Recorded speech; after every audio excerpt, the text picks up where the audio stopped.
Hello, everybody. Hope you are having a good time in the Systems Virtual Symposium.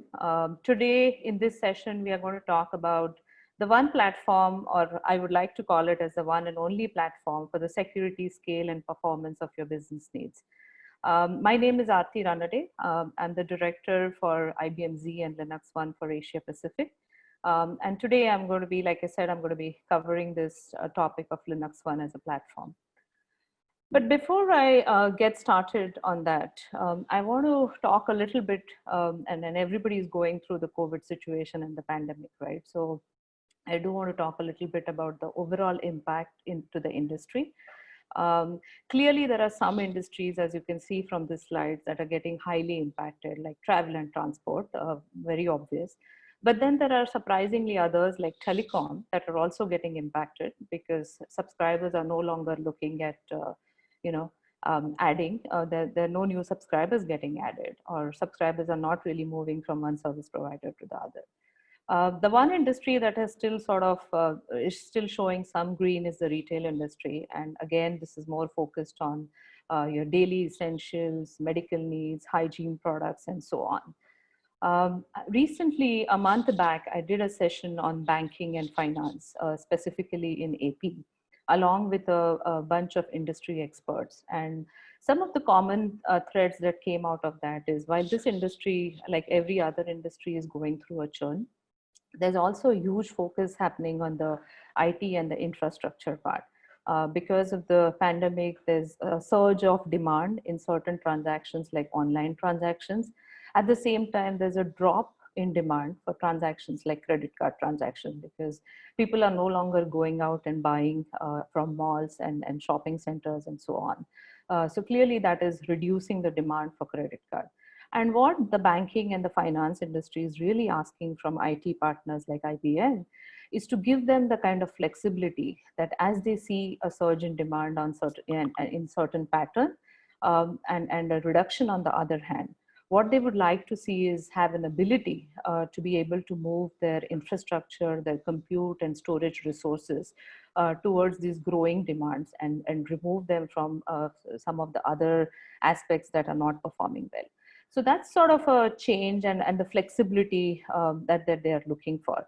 And the other big impact that they are seeing is the impact on the security. Now, what's happening is in the past, everybody used to run their data centers and all the IT infrastructure, the key IT infrastructure was in the data center. But then now the data center operators are operating remotely. What that means is that there's a lot of security vulnerability that's coming into the whole equation. And they definitely want to make sure that they are ready to be able to handle any cyber threats coming because of that. So flexibility and security were the two key asks that are coming from the industry as far as the IT partners like IBM are concerned. Moving on this slide, you'll see some of the disruptions that are getting experienced within the industry, and nothing surprising there. And everything is putting a huge strain on IT. But what's surprising to me was on the right-hand side, there's actually, if you see, there's not really a drop in demand or drop in the money that is being spent on IT. Actually, 34% of the respondents who had taken this particular survey in March said that they're actually seeing a surge in the IT spend. And about 63% said that there's no change in their IT spend. But having said that, they are now actually focusing on IT areas which are relevant to keep the organization running and not really focusing too much on innovation kind of projects. And then, as you can see in the bottom, there's of course a surge in the demand in the money that is being spent on the security aspects, right? So this survey. This had about 1,000 participants and just gives you a brief view of what's happening in the industry.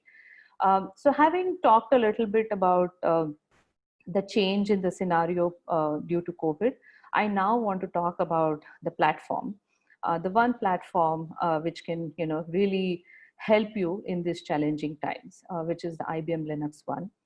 As the tagline goes, we call it as the cloud you want with the privacy and security you need.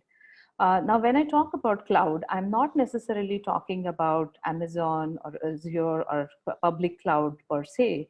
When I talk about cloud, what I really mean is the flexibility that you want, right? Because cloud essentially offers you flexibility, and Linux One as a platform also offers you that security, that flexibility, along with the privacy and security that you need. So it's essentially bridging two aspects, the flexibility and the security. And what's really cool about Linux One is it's a platform that's right sized for your needs, right? Which means that you don't really have to start with a huge platform choice that you have to make. You can start small and then build as your business grows. And of course, this is a Linux platform, as the name goes. Linux is synonymous to open source, and IBM has been a huge supporter of open source all throughout. The recent Red Hat acquisition only goes to strengthen IBM's belief in open source, right? Um, the other key aspect on this platform is the performance, and it's a platform that's engineered for performance and scale. And why do I say this is very critical is because you don't necessarily want to run your critical workloads on commodity hardware, because you never know when the commodity hardware is going to fail. What you really want to run your critical and production workloads are on a platform that is engineered for performance and scale. It should be able to give you the best performance. It should be able to scale as per your business needs. And it should be able to give you availability, which can be as high as the 5 nines or 6 nines, the best in the industry, right? So that's basically what this platform brings in. And this platform can be a foundation for your data serving and next gen applications. So that's kind of summarizes the beauty of the platform. So the Linux One as a platform is built on 4 basic pillars, starting from the left, cloud native. And I did talk about it. So again, cloud native does not necessarily mean public cloud. Cloud native means something that can be used to create a private cloud environment and then also be used to integrate with public cloud or other private clouds or in any hybrid cloud or a multi-cloud kind of a setup. This is what Linux One offers. It also offers you an ability to create cloud native applications because that's essentially what the demand is today for the new age applications. It integrates extremely well with Red Hat OpenShift, which is now an IBM company. And that gives you an ability to manage and orchestrate the different container because these days that's the most common way of application modernization and application development. And that's essentially what the platform can offer. The second important bit is encryption everywhere. And why is this important? Because organizations can keep the data safe and secure within their enterprise wall. But once it leaves the data center, there's very little control that enterprises can have. And there is a feature that has been introduced about 6 months back called as Data Privacy Passports. It's part of Linux One. That gives you an ability to control your data even after it moves out. And I'll talk a little bit more about data privacy passports. The next important bit is cyber resilience, which offers strong isolation of workloads at scale with minimal downtime. And it also enables enterprises to protect the data against both insider and external threats. And insider threats is a big, big challenge within the industry these days. And we'll cover that a little bit later as well. And last but not the least is the flexible compute that it offers. It comes in the form of multi and single frame models. It has additional features like on-chip acceleration, complex sort algorithms, and so on. But again, you can start small and grow as the business demands. That's the beauty of the platform. So having talked so much about security, next I want to show you a quick chart, which essentially is a 20-second view of different tools that are used to track cyber threats. This is a very recent view in April. And as you can see on the right-hand side, you see different malwares, where they are originating and where they're hitting. On the left-hand side top is the output of a tool called as Kaspersky. As you can see, it's essentially showing that it is detecting close to around 200 cyber threats per second. So look at the volume that we are talking about. In fact, I've read somewhere that there are about 50 new malwares that got introduced since the COVID days. So while all of us are in a lockdown phase, the cyber attackers are going full steam and trying to make sure, that they can hack the most, while everybody is in sort of this mode where people are working remotely, and then there's a challenge with data being very, very vulnerable. So this kind of gives you a view of what's really happening on the security front. And hence, cyber resiliency becomes very, very important.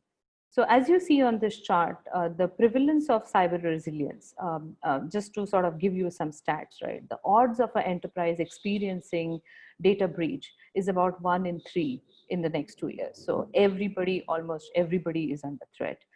And as you can see at the bottom, there is an increased frequency of a lot of these cyber attacks coming from insiders. So that frequency has increased from 1 to 3.2. So that's sort of just to give you an understanding of the kind of challenges that everybody's facing on the security front. Of course, there's the costs that are skyrocketing because of that. A data breach can actually cause you around $4 million. That's the average cost of a mega data breach. And every enterprise is investing more and more on the cybersecurity aspect. And the impact of a threat becoming a reality is that there will be a huge outage, and the worst, the reputation loss that will come with it. And as you can see over here, that a lot of organizations have reported that when a cyber threat becomes a reality, they are reporting a loss of customers and a loss of reputation, right? So that, I mean, this is something that we absolutely cannot ignore. And this is where Linux One is really at its best. It has actually one of the industry's highest security compliance, called as FIPS level 2. So just to sort of, the level just helps you understand how robustly this platform is built to handle some of the security challenges.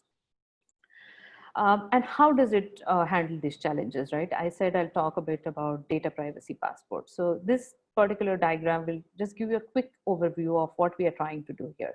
So essentially what we are trying to do is having this concept of trusted data object. So every data is essentially a data object, and it has trust details, whereby you can decide who's going to be getting access to the data. There's a concept called as passport controller. That is something that is going to be controlling who has access, and you can revoke this access. So essentially what we are providing with data privacy passports is 3 things: protection through encryption and revocation of rights, privacy through controls and consent, right? So there will be controls about who can have access, and there will be a consent that is given to the passport controller that will allow you to define who can see the data and which data. And last but not the least, it will also provide you proof. And audit logging is a very, very important aspect, especially with regulations like GDPR coming in, right? So you just can't be protecting your data, but enterprises will also have to prove that they're protecting the data. And that's essentially what the data privacy passports bring in. So having talked a lot about flexibility and security, I now want to move on to talk a little bit about the cost, which is again a very, very important aspect, right? So as you can see over here, this is what the economics that you can get by moving from a x86 farm to a Linux farm, right? And just as an example, we have seen organizations being able to move thousands of x86 cores into a single Linux One server running Red Hat Linux. You can see a massive reduction of cost because your power needs, your networking needs, your space needs, all of that is going to come down. And we have seen examples of enterprises being able to reduce costs as high as 40%. The other benefit it offers is also your DR needs, because when you have a large Linux One farm on the production side, you also need to have a Linux One farm on the DR side. So it's basically multiplying your complexity. And with Linux One, you can consolidate and bring down your DR costs significantly. So I think from an economics perspective, just consolidation benefit it offers is enormous. And the other key aspect, I want to share that with an example, is the licensing cost. So most of the softwares, and this is an Oracle example that we have built here, but there are other softwares as well that offer you licensing, which is per core based. Now Linux One, by virtue of being an extremely strong and robust machine, can actually consolidate almost 10:1 ratio of x86 cores. And this is a conservative ratio in my mind. I have seen ratios as high as 20:1. But let's go with 10:1. And as you can see, there's a significant cost reduction that you can get if you over a period of 5 years. Or, we have helped organizations do it over a TCO analysis. And we offer this as a free service to enterprises who are willing to look at Linux One as the platform to do a TCO study. And they have also seen like a massive benefit for a 3-year TCO. So this is just an example that I wanted to share. And the last topic I do want to cover is a few success stories that we have seen of this platform in Asia Pacific. So since the time we launched data privacy passports in September of last year, we have seen a strong interest from government agencies because they are the ones who have a lot of sensitive information, personal information of the citizens. And this is in huge quantities or volumes, right? So that's where Linux One really brings in the privacy and the security aspect along with the scalability. Secondly, I wanted to talk about an example where I talked earlier about DR, right? And one of our customers, again, in this region, actually used Linux One for DR. And then they realized that this offers so much of economic benefit that they actually moved their entire production workloads from x86 farm to Linux One. And they saved a lot through the Oracle licensing cost. Another example is an Indian e-com company based in Gujarat. And they actually are using this platform and offering cloud services related to blockchain and automation. And the reason they adopted Linux One was primarily for the security that it offers and how well it integrates for certain workloads like blockchain. And the last one, but not the least, because this is a recent win for us in the market, is a microfinance institution in Cambodia who were using the ISV product coming from Temenos, which in the backend was also using Oracle. So they saw a huge license saving, the software license saving, and an excellent TCO. So that's how this adoption has happened recently. So these are just some of the success stories which I thought will give you a sense of how customers are adopting Linux One. And there are many more. I'll be more than happy to share or answer any questions that you might have. My email ID is at the bottom of the screen. Please feel free to reach out with any queries, questions, additional information that you need. And once again, thank you very much for taking the time and hope you enjoyed this session. Thank you.